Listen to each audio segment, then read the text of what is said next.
say you thank the farmer. There was a prayer. God bless the farmer, the cook, and the eater. They say God bless with the cooker, the farmer, the cooker, and the eater. So yes, the farmer is an important part of every day, because every day you eat, unless you're fasting and you're fasting like Jesus Christ, you're doing 30 days.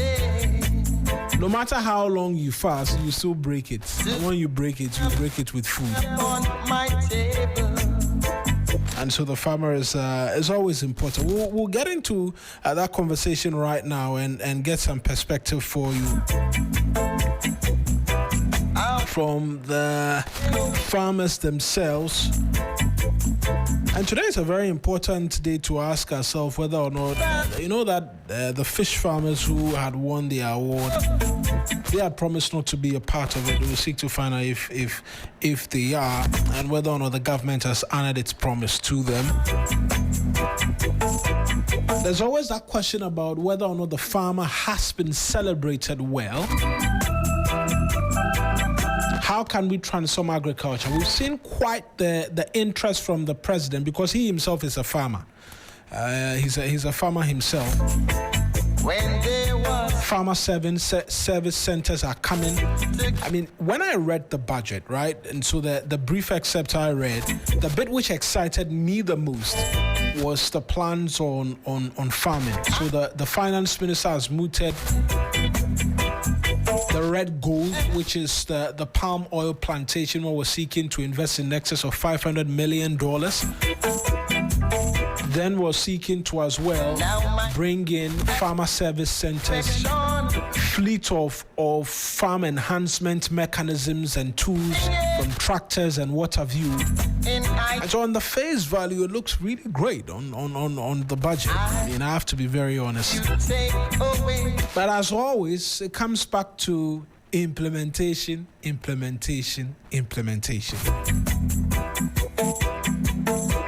While you were playing, I'll pull up the budget again. I'll just grab my laptop quickly. I'll pull that up again, and then we'll look at it, what the interventions from the government is. We've seen in Kukon Kitinkiti as well. The government has launched its own policy. I don't know why that continues to escape me. There's a farmer-intensive policy that the government has launched as well. I cry, and I cry. I use my...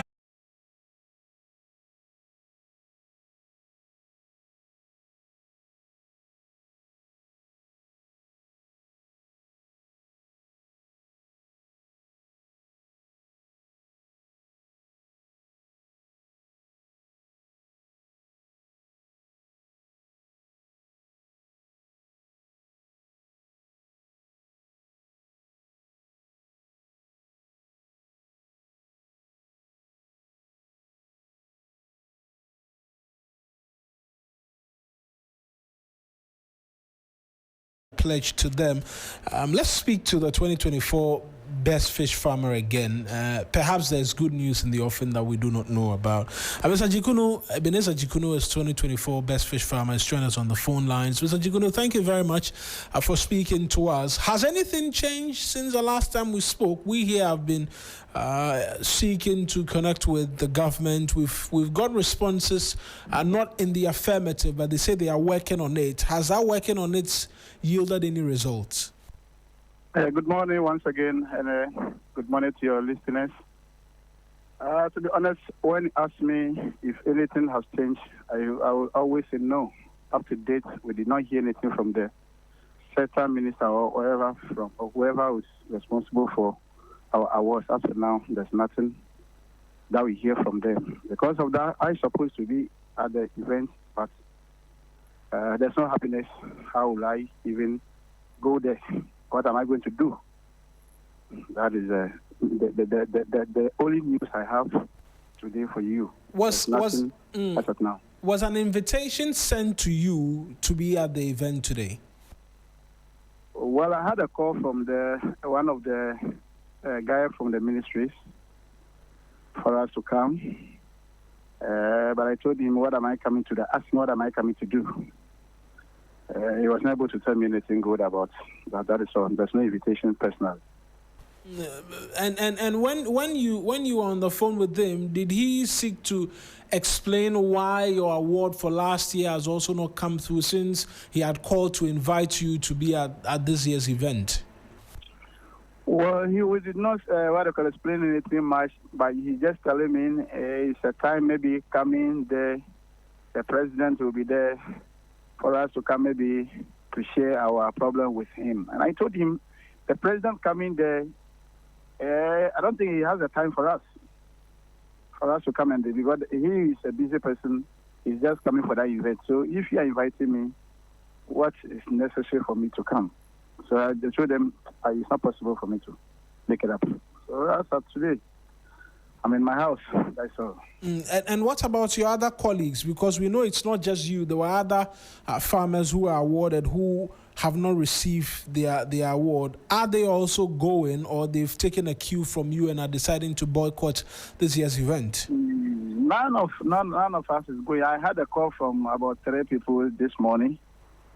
They also asked me, did I hear something from the government, or did I hear something from the central minister? And I told them no. None of them is going. None of them is going. All of us are in the house.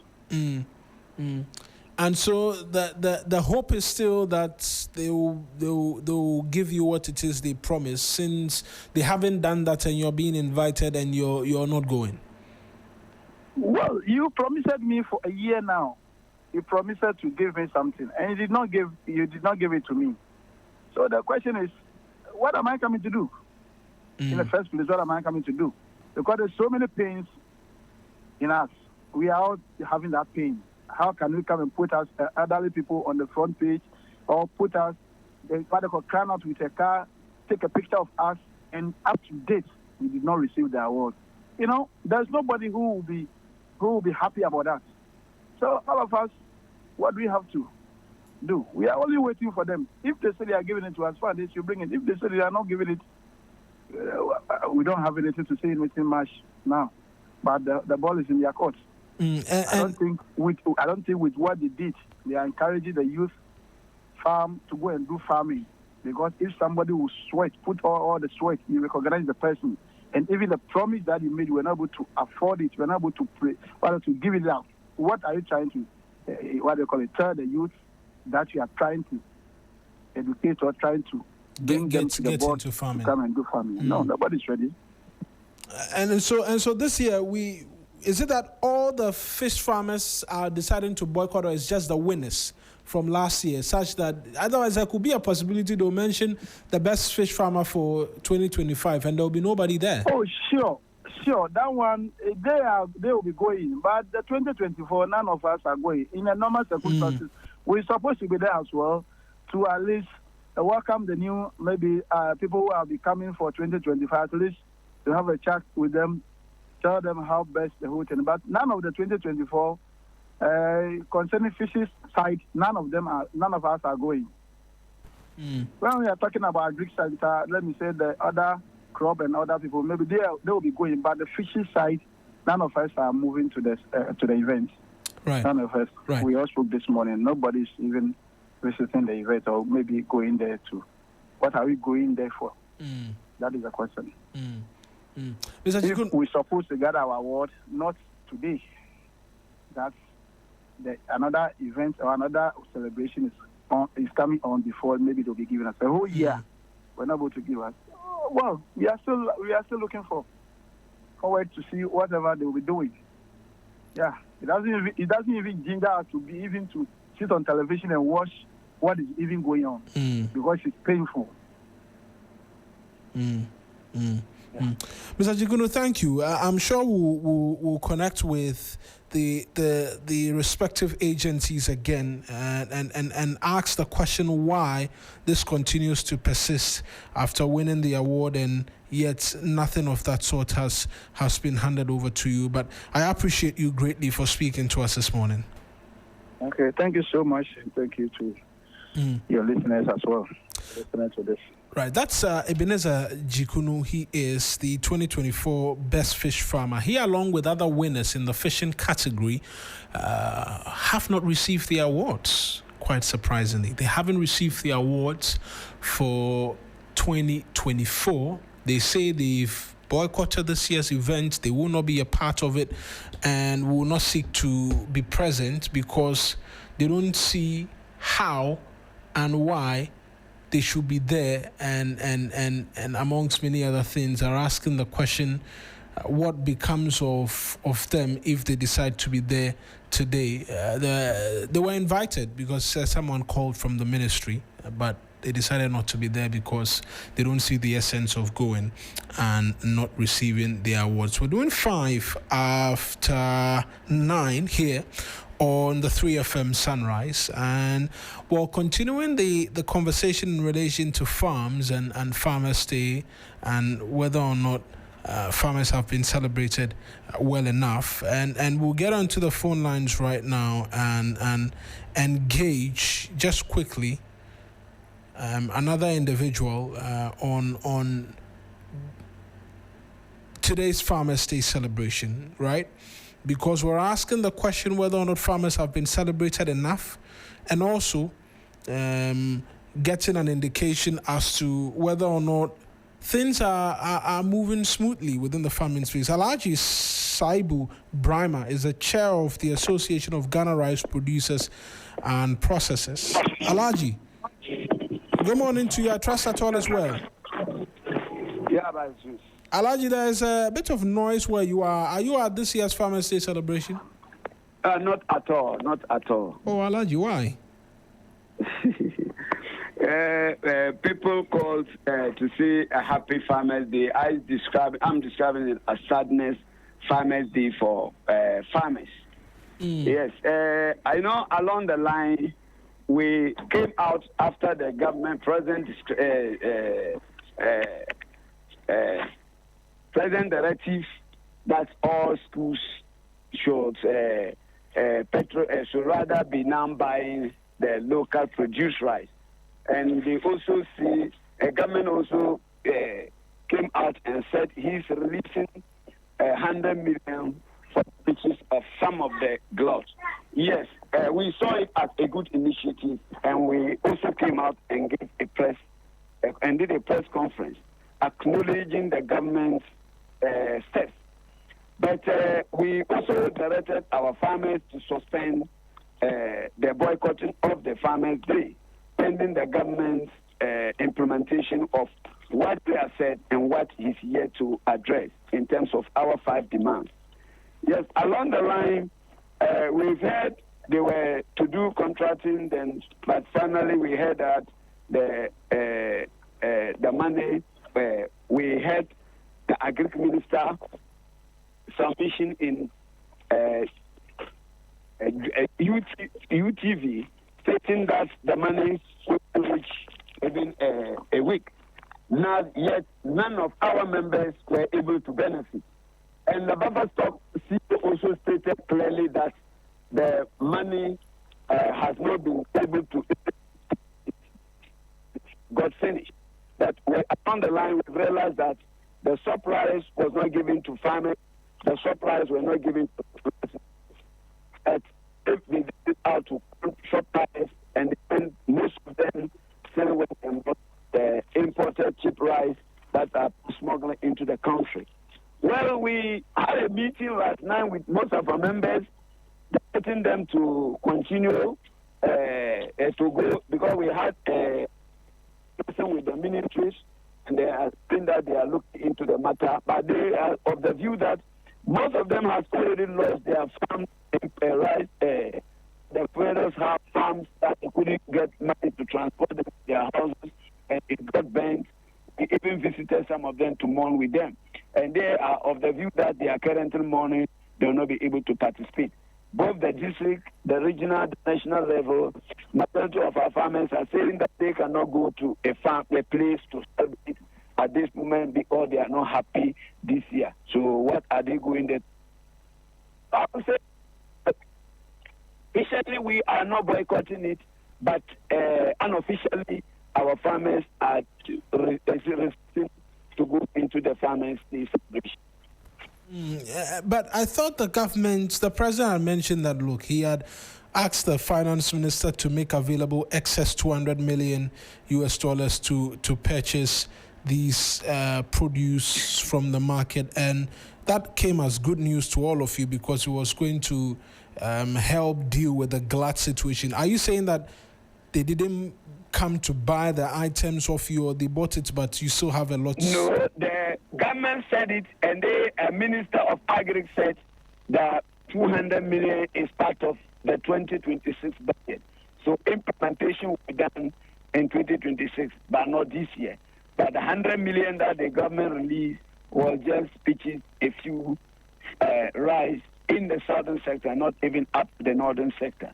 So that 200 million mentioned was part of the 2026 budget, but not this year's budget. And so for you, the decision to direct your members to boycott the Farmers' Day is because the produce are still available on the market, you're not getting anybody to buy it, the schools are not absorbing it? Absolutely. If you see anybody supplying rice to buffer stock currently, even after the present directive, they are buying the imported rice, back them into the place and send it to buffer stock. So the present directive is even, and we don't think it is appropriate for a farmer to go into celebrate Farmers' Day. Every country protects their farmers. But if you're a country and you are not being protected, what are you going there to celebrate? So that is the issue. Right, Alhaji, some would have said, if you go, then maybe you can make your concerns known to the government. Well, that is not a place to go and make your concerns known. Huh? That is not a place. Which farmer will be given the opportunity to speak at the Farmers' Day to go and then start making a case of your challenge? The Farmers' Day is meant to go and celebrate. You are not going there to dialogue. So for going there to present your case wouldn't be heard. Our outfit was invited by Parliament to come and be part of the 2026 agri sector budget debate. We were there. Two of us represented the association, and we made our case. But implementation has not been done yet. So I think that level would have been was appropriate, but Farmers' Day is not appropriate for a farmer. And a farmer is supposed to go to a Farmers' Day and be laughing, but not to be screaming. So that is the situation we have. Right. Alhaji, thank you very much for bringing this as well to our concern. Thank you. I'm sure we'll have a conversation on this. Alhaji Saibu Brahma is chairman of the Association of Ghana Rice Producers and Processors, speaking to us as well this morning. And so we started off on the note of concern, one that promises with respect to 2024 fish farmers not delivered. The rice producers say, look, the money's made available is not soaking up the glut as the president has envisaged.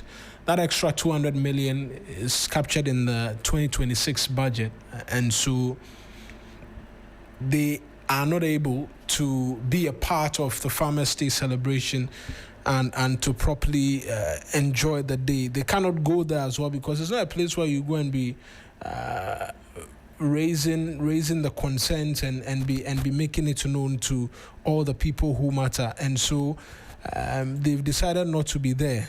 And amongst many other things, but we'll see what comes out of all of this, because we'll seek to put all of this out to the people who be and the people in power as well, and get an understanding subsequently on this and see how best we can push the narrative and change it, because today's Farmers Day, we're seeking to celebrate the farmer, but if not all farmers are happy, then there's a cause for concern.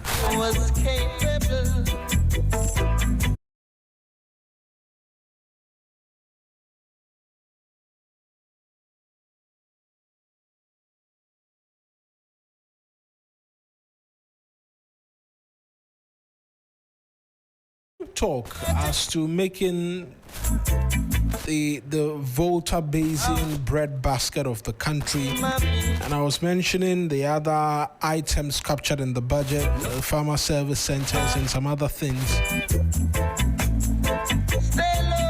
Let's get onto the phone lines. 1 minute remains. And get a bit more from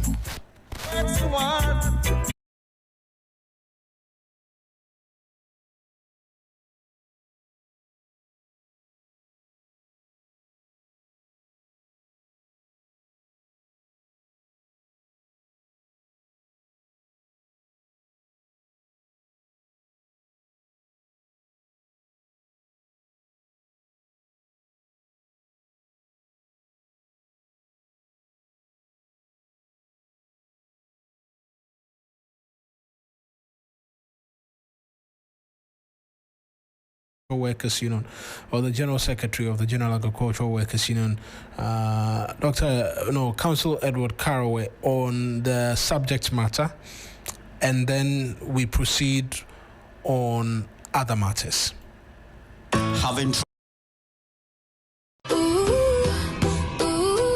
This December, give your kids what they really want. Your time, your full attention. Cerelac in partnership with 3FM presents Family Fun Day. #FamiLac 2025. A full-day adventure packed with games, family competitions, live performances. Happening Friday, 5th December at Good Park from 9 a.m. To register your family for free, dial *928*12*11#. For vendor bookings or inquiries, call or WhatsApp us on 053-11-00927 or 053-220-0927. Family Fun Day, powered by Cerelac and brought to you by 3FM.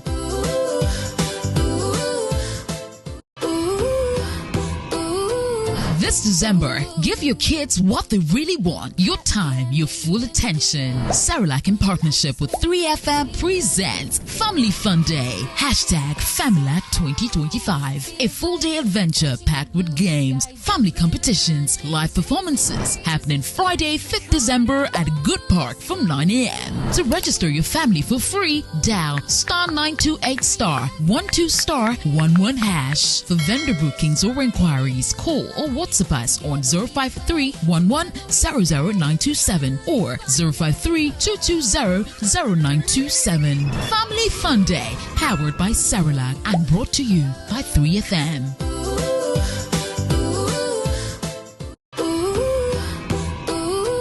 This December, give your kids what they really want. Your time, your full attention. Cerelac in partnership with 3FM presents Family Fun Day. #FamiLac 2025. A full-day adventure packed with games, family competitions, live performances. Happening Friday, 5th December at Good Park from 9 a.m. To register your family for free, dial *928*12*11#. For vendor bookings or inquiries, call or WhatsApp us on 053-11-00927 or 053-220-0927. Family Fun Day, powered by Cerelac and brought to you by 3FM.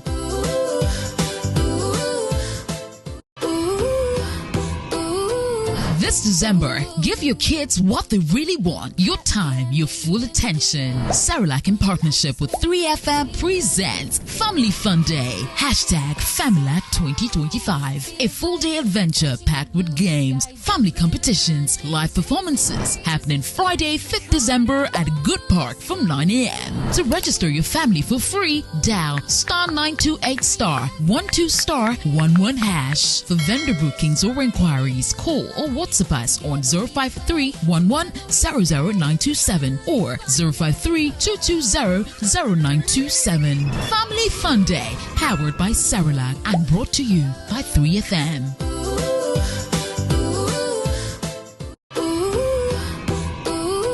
This This December, give your kids what they really want. Your time, your full attention. Cerelac in partnership with 3FM presents Family Fun Day. Hashtag FamiLac 2025. A full-day adventure packed with games, family competitions, live performances happening Friday, 5th December at Good Park from 9 a.m. To register your family for free, dial *928*12*11#. For vendor bookings or inquiries, call or WhatsApp us on 053-11-00927 or 053-220-0927. Family Fun Day, powered by Cerelac.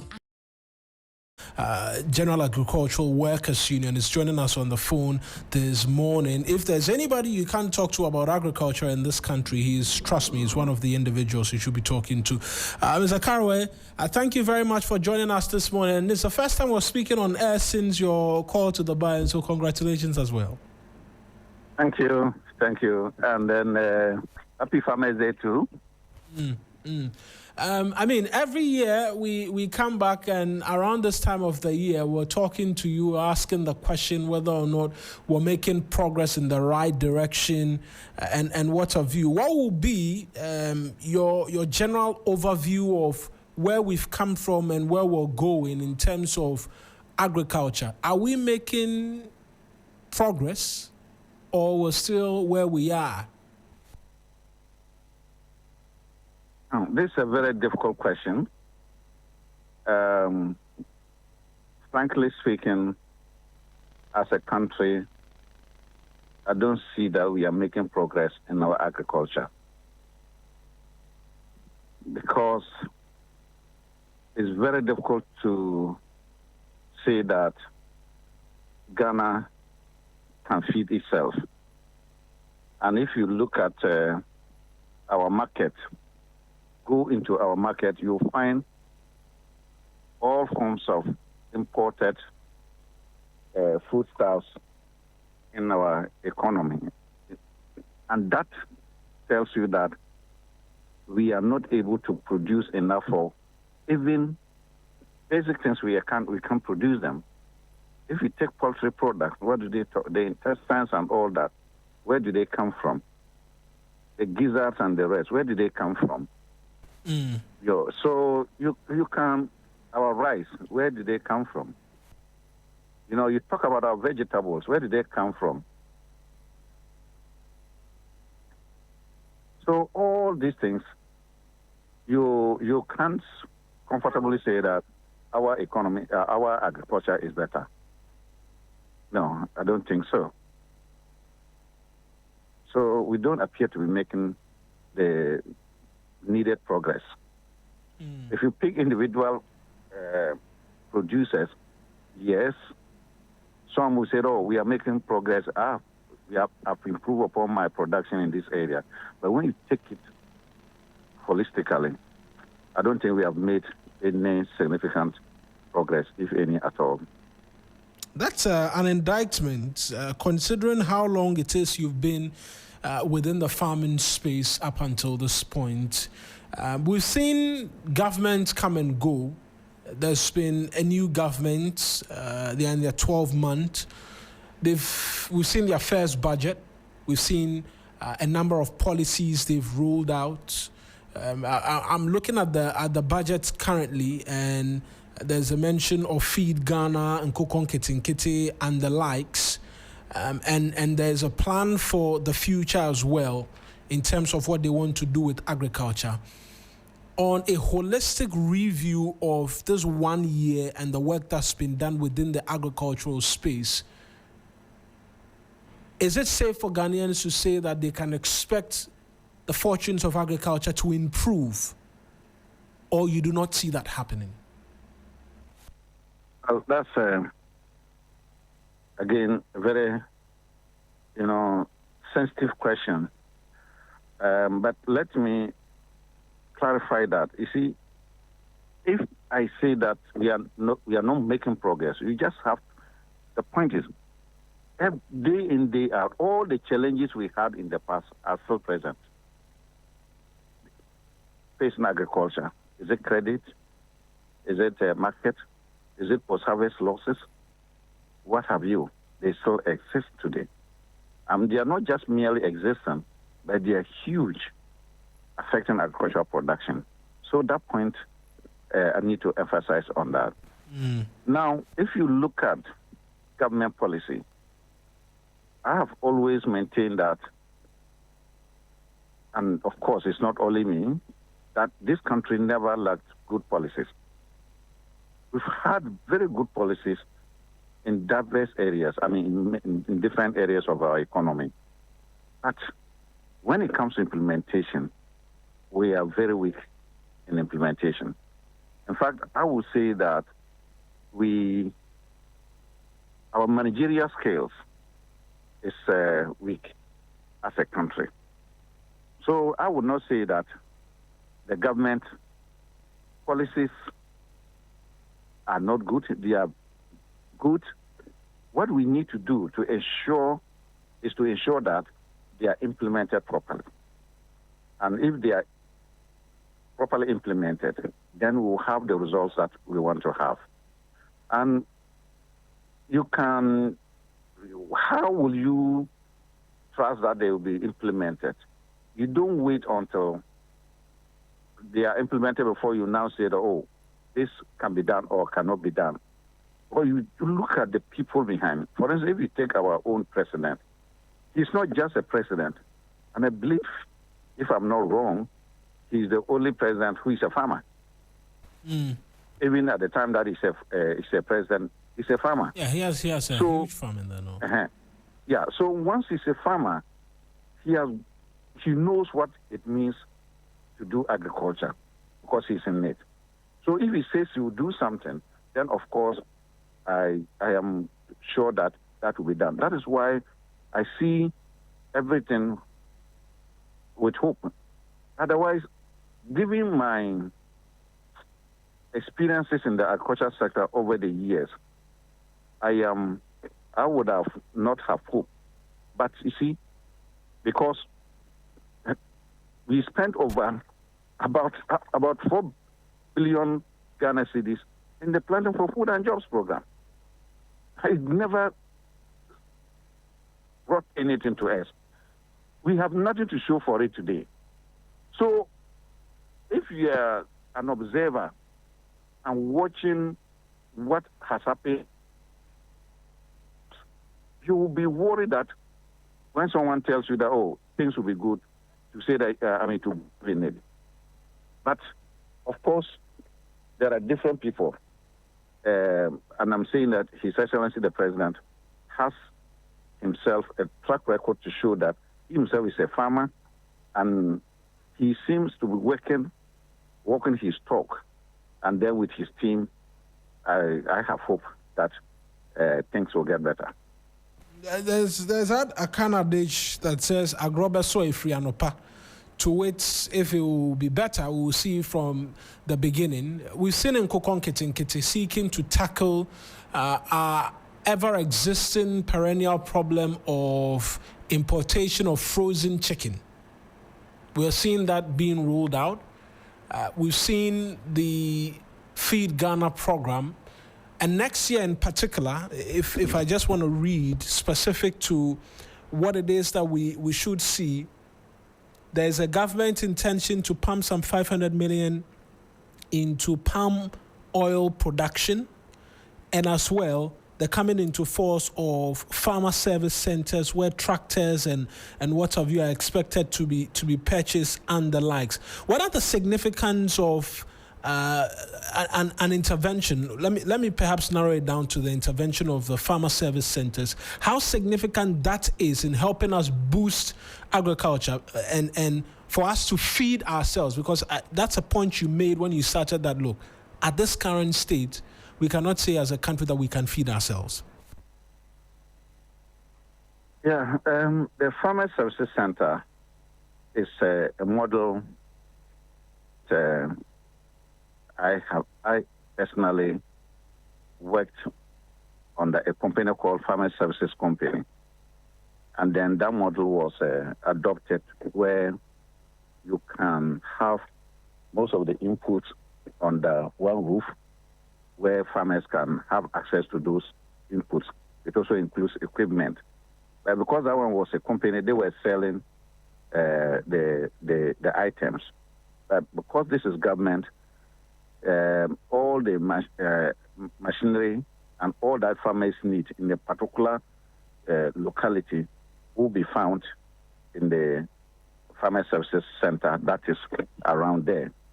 So instead of farmers now having to buy their own equipment in the past, which equipment was so costly that they could not buy, you can, with this new services center model, you can access those services without necessarily having to buy the equipment yourself, because the equipment has been put in a pool, and then all the other services that you need are available within that pool, which you can access.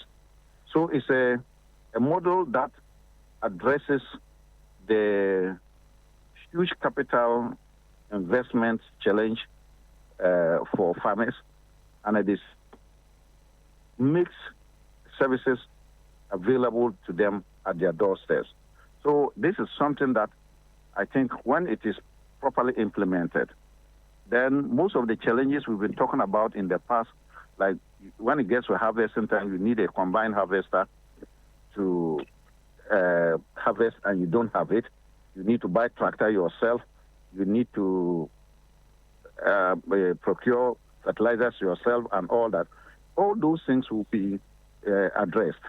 So I see it addressing most of the challenges of the farmers at the community level, at their where they are producing, at the farm gate level.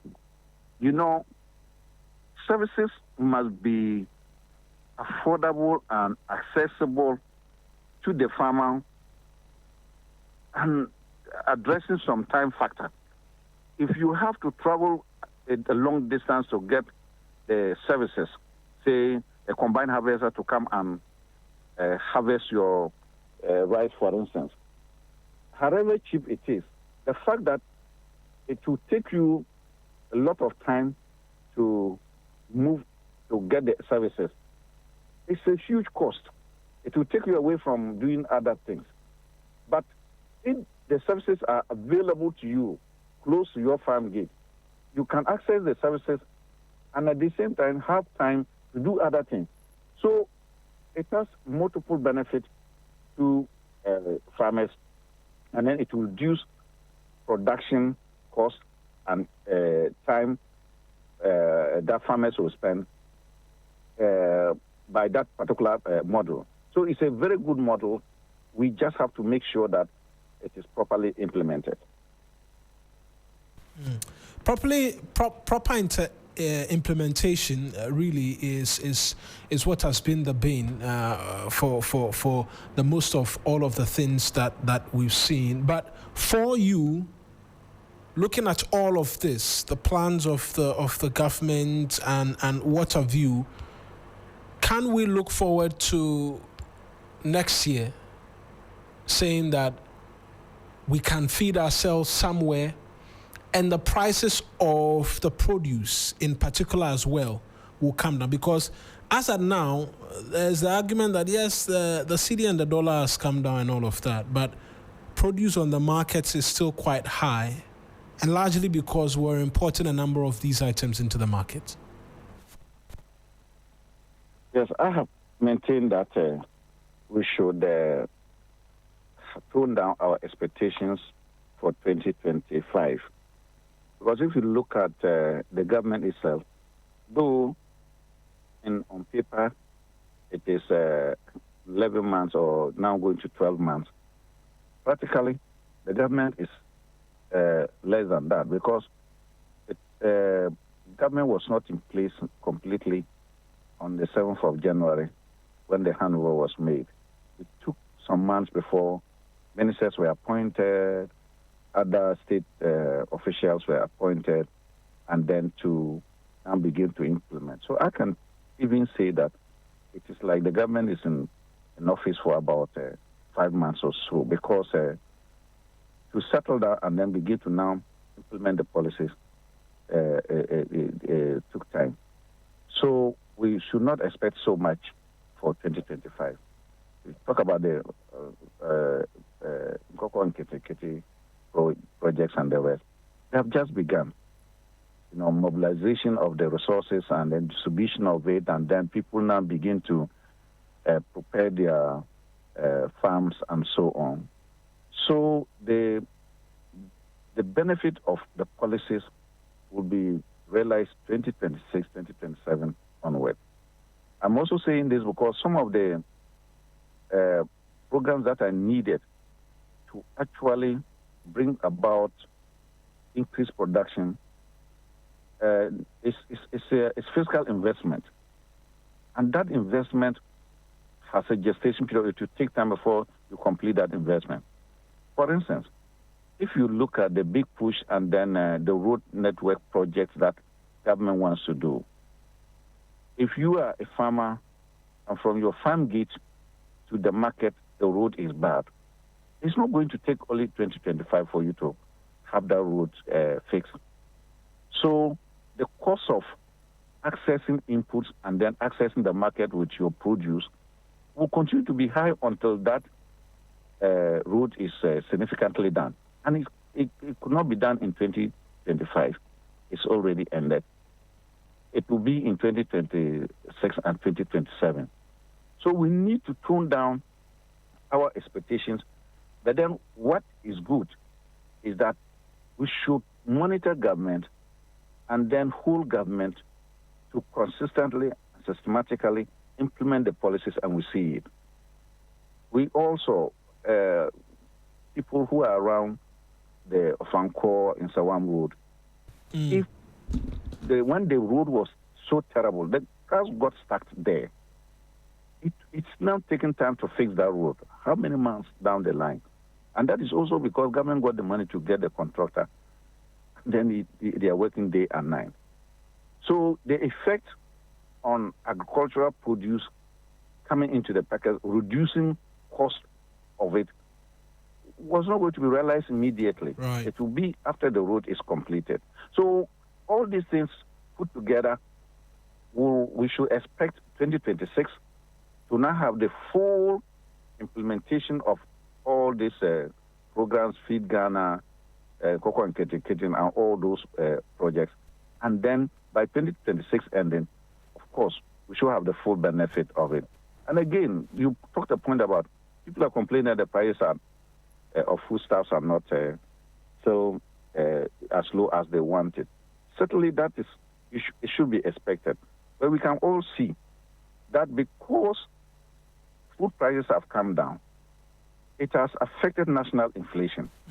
We know very well that in the past, national inflation used to be about 50% of what?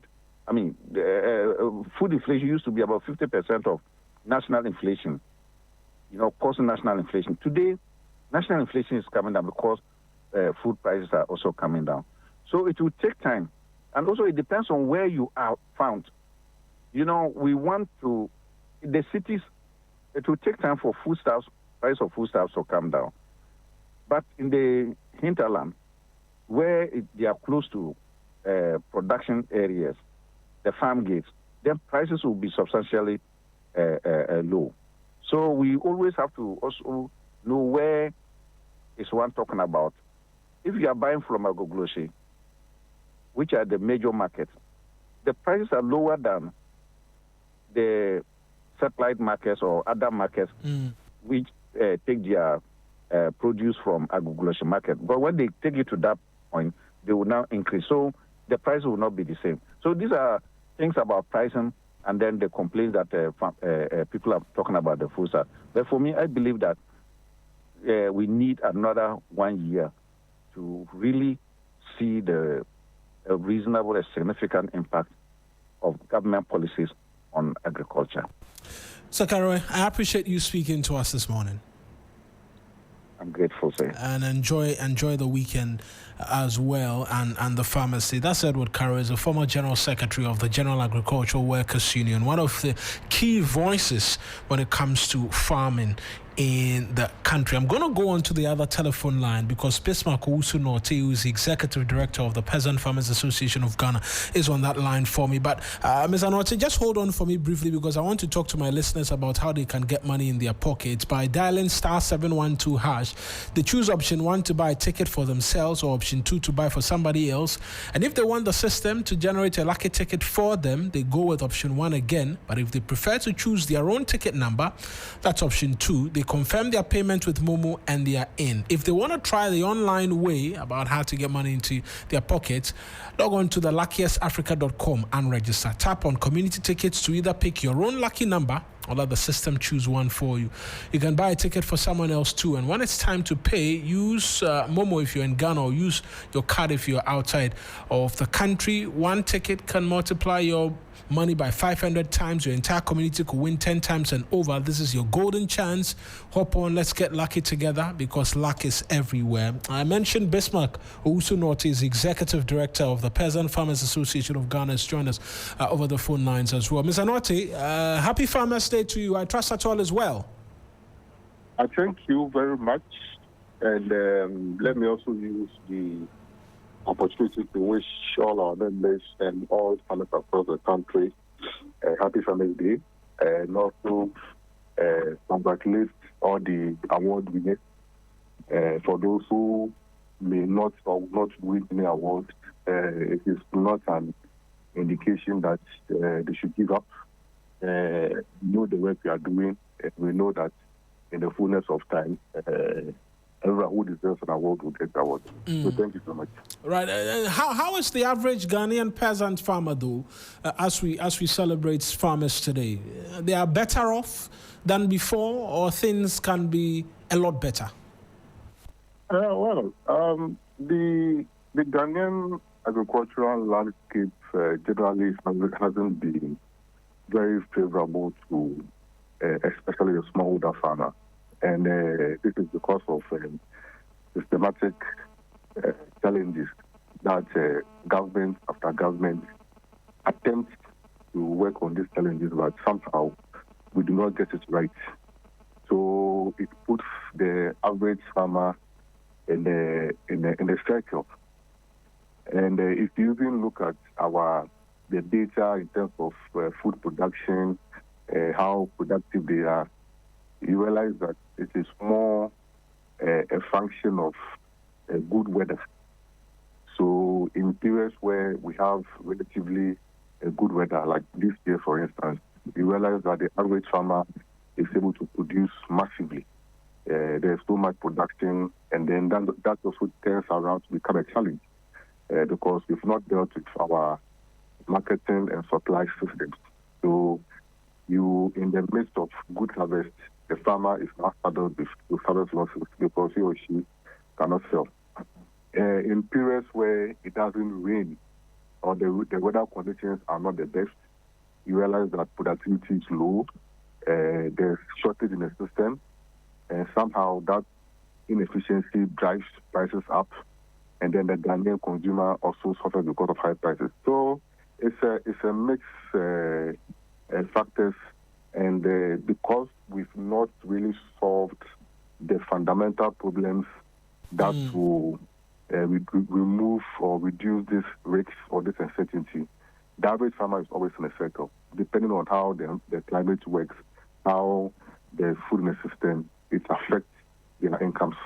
And that's not something that, as a country, we should be encouraging, because we normally know or hear that if you go to other countries, it's actually the farmer who controls or who has a lot of this, or who earns a lot of income because of the work they do and the critical needs of our work. But we've not been able to do that very well in Ghana here. And I can hope and wish that this particular government, to the sector minister, will at least put their foot on the table, their foot on the ground, and ensure that at least by the time that their tenure is over, they would have solved some of the major fundamental problems that is facing the smallholder farmer. And we know irrigation is one of such. there's been interventions from the past which hasn't yielded the result. Do you get a sense as a clear plan from the government to tackle the irrigation issue for farmers? Yeah, so you rightly mentioned irrigation. I'll come to that. I think that for the challenges, I do not need to enumerate them because I'm sure pretty fair. Based on your work, you also know a couple. But I think that from now even to the end of the tenure of the current government, there are three main areas that I also think that even if for nothing at all, they should work on. And as you rightly mentioned, irrigation is one. The two is the mechanization, and the three is the market challenges. For irrigation, we are still well below our irrigation potential. In fact, if you look at data from the Ghana Irrigation Authority, we are doing less than 10% of our irrigation potential, and that's huge. If you go to, there are a lot of regions that do not have very, very huge or large-scale irrigation dams. If you talk of maybe Upper East, they have a combination of very good facilities, part of Greater Accra, part of Water, part of Central.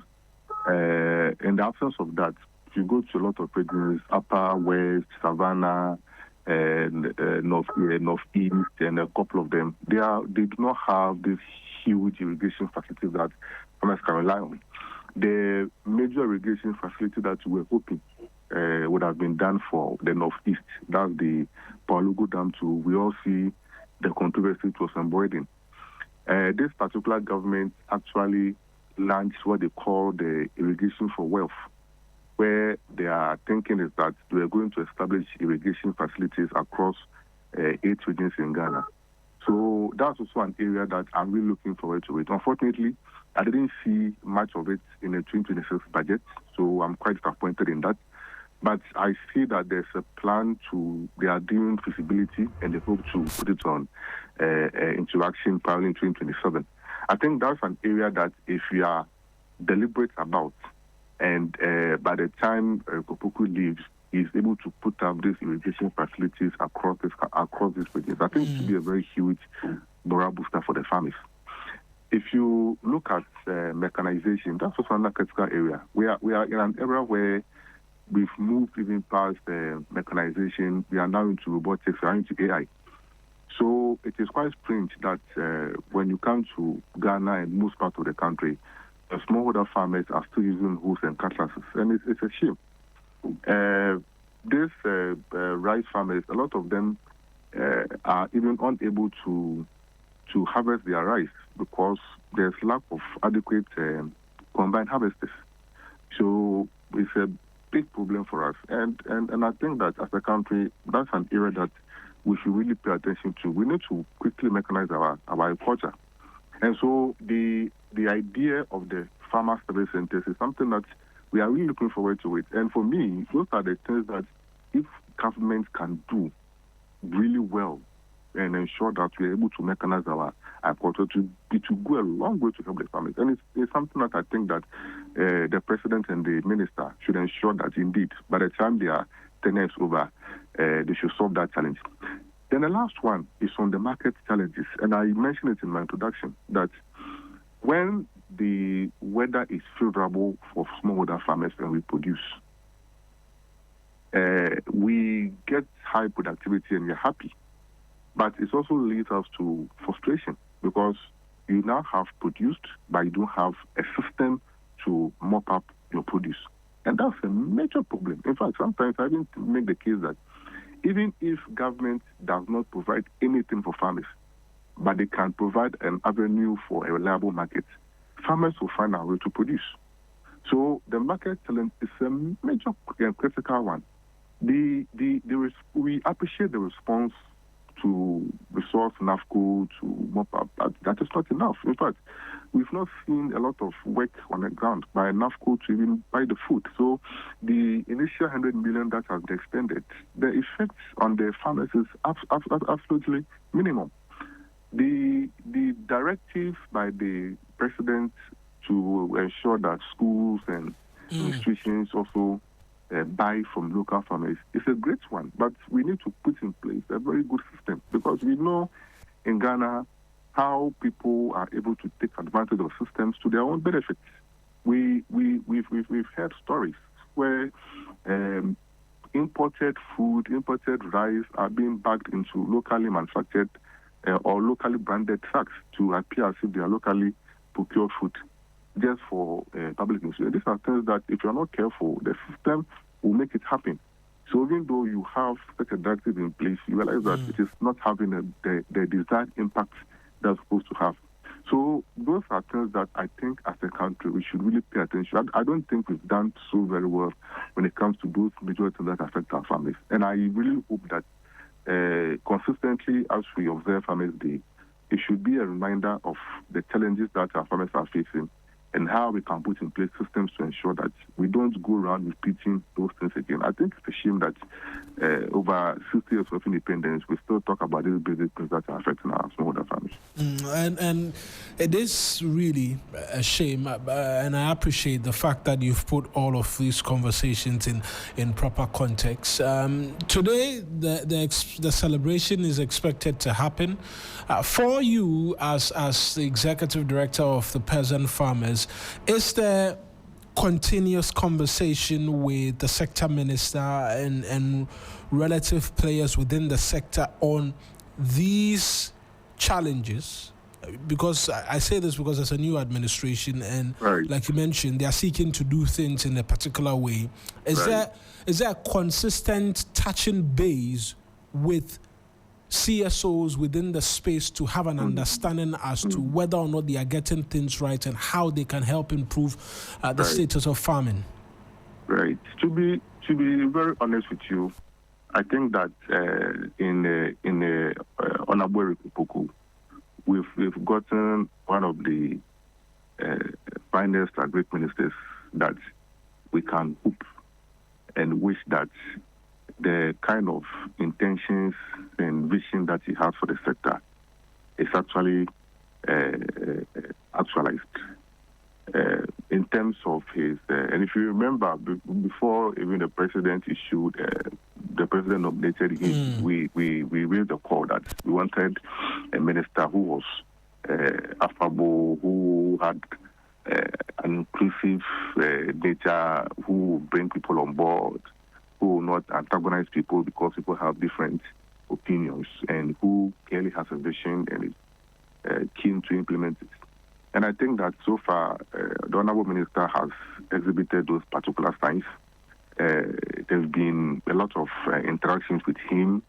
He's been very open to feedback, very open to criticisms, and he's put on a hands-on-deck approach to ensure that all of us come together to address the problem that we face. We know that the ultimate responsibility lies on government, and they are supposed to provide the lead and direction, and then for us to follow and see how well that can be done. So I think that in terms of that, it's quite. I think the initial feedback is quite positive, and we hope that it continues into the future. As I mentioned, the gesture and the approach and everything goes also with the actual work on the ground. The work on the ground is that we need the resources by government to ensure that the work is done. Because it is different having someone who understands what he wants to do and who has brought people on board to do the work, and having the resources to do the work on the ground. So we hope that that is complemented with the allocation of resources, disbursement of resources, and ensure that the actual work is done. So, for instance, the glut that the farmers are going through right now, and it's not only rice or meat, they are all foodstuffs. They are talking about cassava. Last night, farmers in Kwanta, they called me. They have loads of cassava. There are no buys.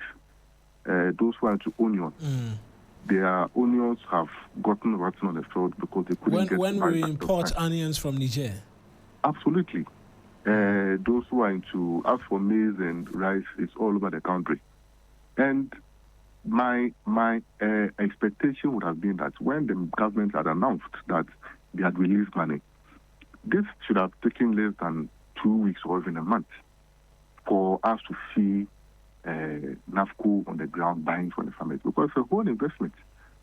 But it appears that we are still doing the normal things. We go through the long procurement processes, go through administrative and bureaucratic issues. Meanwhile, the farmers on the ground, and they are suffering.